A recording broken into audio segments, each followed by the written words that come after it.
Bacaan Kitab Suci, Injil, Renungan dan Doa. Senin, tanggal 22 Januari tahun 2024. Jika suatu rumah tangga terpecah-pecah, rumah tangga itu tidak dapat bertahan. Inilah Injil Suci menurut Markus, bab 3 ayat 22-30. Dan ahli-ahli Taurat yang datang dari Yerusalem berkata, "Ia kerasukan Bilzebul, dan dengan penghulu setan ia mengusir setan." Yesus memanggil mereka, lalu berkata kepada mereka dalam perumpamaan, bagaimana iblis dapat mengusir iblis. Kalau suatu kerajaan terpecah-pecah, kerajaan itu tidak dapat bertahan. Dan jika suatu rumah tangga terpecah-pecah, rumah tangga itu tidak dapat bertahan. Demikianlah juga kalau iblis berontak melawan dirinya sendiri dan kalau ia terbagi-bagi, ia tidak dapat bertahan, melainkan sudahlah tiba kesudahannya. Tetapi tidak seorang pun dapat memasuki rumah seorang yang kuat untuk merampas harta bendanya apabila tidak diikatnya dahulu orang kuat itu. Sesudah itu barulah dapat ia merampok rumah itu. Aku berkata kepadamu, sesungguhnya semua dosa dan hujat anak-anak manusia akan diampuni. Ya, semua hujat yang mereka ucapkan. Tetapi apabila seorang menghujat Roh Kudus, ia tidak mendapat ampun selama-lamanya, melainkan bersalah karena berbuat dosa kekal. Ia berkata demikian karena mereka katakan bahwa ia kerasukan roh jahat. Demikianlah sabda Tuhan.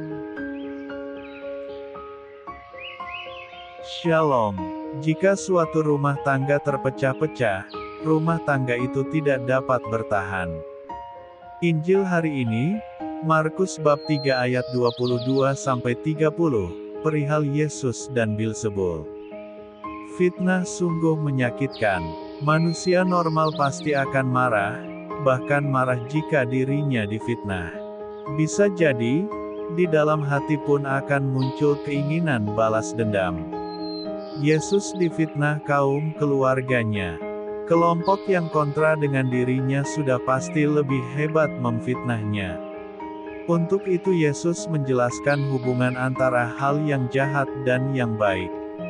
Ia tetap yakin atas dirinya. Menjadi pribadi yang berbeda cara hidupnya dengan kebanyakan orang memang berat untuk dijalani. Ada banyak tantangan dan rintangan. Ketika Yesus berada di sebuah rumah, maka banyak orang berkumpul untuk memerhatikannya. Rupanya Yesus mengatakan sesuatu yang tidak dapat diterima orang waktu itu.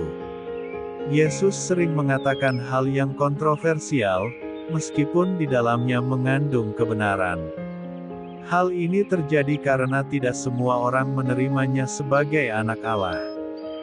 Yesus dianggap tidak waras oleh kaum keluarganya ketika mereka mendengar perkataannya. Ayat 21. Ia dipaksa keluar dari rumah itu dengan tujuan untuk membungkam Yesus. Sangat sedih jika difitnah oleh keluarga sendiri. Mereka seharusnya yang lebih mengerti siapa dia. Ahli Taurat yang menantikan kesalahan Yesus langsung mengecamnya kerasukan Bilzebul. Ayat 22. Fitnah yang keji karena Yesus disebut kerasukan penghulu setan. Yesus menghadapi fitnah dengan penjelasan yang logis. Ayat 23-27. Mana mungkin ia menggunakan kekuatan jahat untuk menghadapi si jahat. Kuasa jahat harus bersatu untuk mengalahkan kebenaran. Yesus melakukan karyanya dengan kekuatan Roh Kudus yang adalah roh kebenaran. Menghujat Roh Kudus berarti sengaja menutup-nutupi kebenaran.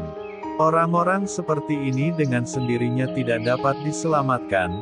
Ayat 29.